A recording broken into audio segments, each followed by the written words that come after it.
नमस्कार, मेरा नाम है राजेंद्र सिंह ठाकुर। दिन है बुधवार, तारीख है 15 अक्टूबर और आप सुन रहे हैं रेडियो भारती। सबसे पहले हेडलाइन।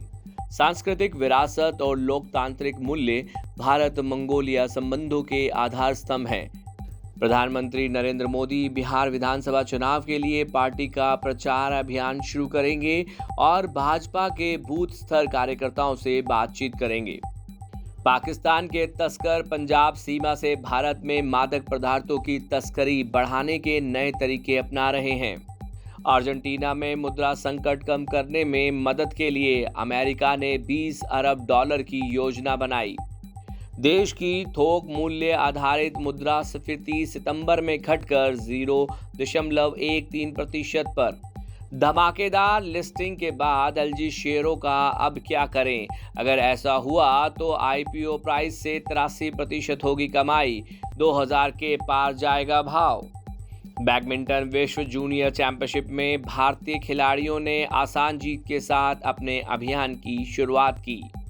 भारत के पैरा पावर लिफ्टर जॉर्बी मैथ्यू ने पावर लिफ्टिंग विश्व चैंपियनशिप 2025 में कांस्य पदक जीता। अब खबरें विस्तार से। राष्ट्रपति द्रौपदी मुर्मू ने कहा कि सांस्कृतिक विरासत और लोकतांत्रिक मूल्य भारत मंगोलिया संबंधों के आधार स्तंभ हैं। कल राष्ट्रपति भवन में मंगोलिया के राष्ट्रपति खुरेल सुख उखाना और उनके शिष्टमंडल का स्वागत करते हुए राष्ट्रपति मुर्मू ने कहा कि दोनों देश रणनीतिक साझेदार हैं और साथ ही आध्यात्मिक विरासत से जुड़े हैं। उन्होंने कहा कि पिछले 25 वर्षों में भारत ने मंगोलिया में विभिन्न सांस्कृतिक परियोजनाएं पूरी की हैं, जिसमें बौद्ध मठों का पुनर्निर्माण और प्राचीन पांडुलिपियों का पुनर्मुद्रण शामिल है।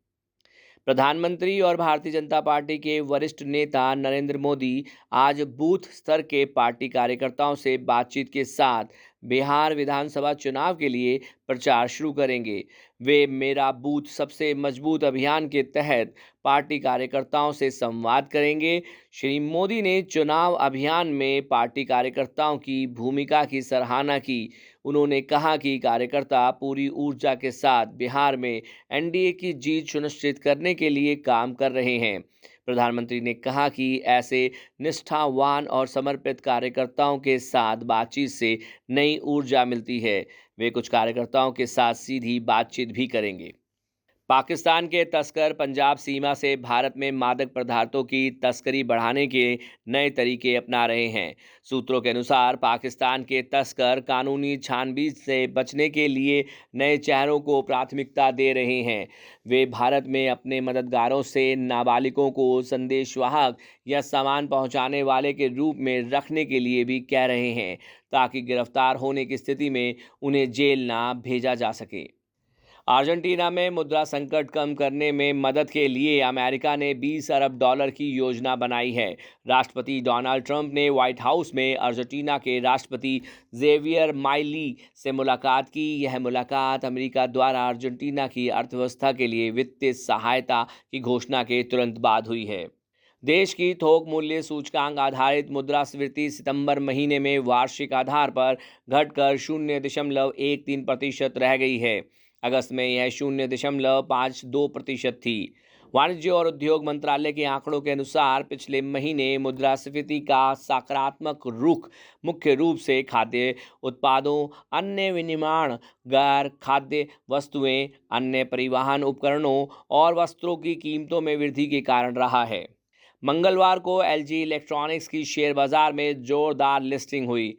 इसका शेयर 1140 रुपये के आईपीओ प्राइस के मुकाबले 50.4% प्रीमियम के साथ बीएसई पर 1710.10 रूप पर लिस्ट हुआ। इसके बाद से 1736.40 रुपये तक चढ़ा, मगर फिर प्रॉफिट बुकिंग के कारण लिस्टिंग प्राइस से 25.60 रुपये या 1.49% की गिरावट के साथ 1679.40 रुपये पर बंद हुआ। गुवाहाटी में बैडमिंटन विश्व जूनियर चैंपियनशिप में भारतीय खिलाड़ियों ने आसान जीत के साथ अपने अभियान की शुरुआत की। लड़कियों के वर्ग में तन्वी शर्मा, उन्नति हुड्डा और रशिता श्री आर तथा लड़कों के वर्ग में रौनक चौहान, सूर्याक्ष रावत, लाल थाजूवाला हमार और ज्ञान दत्तू टीटी अगले दौर में पहुंच गए हैं।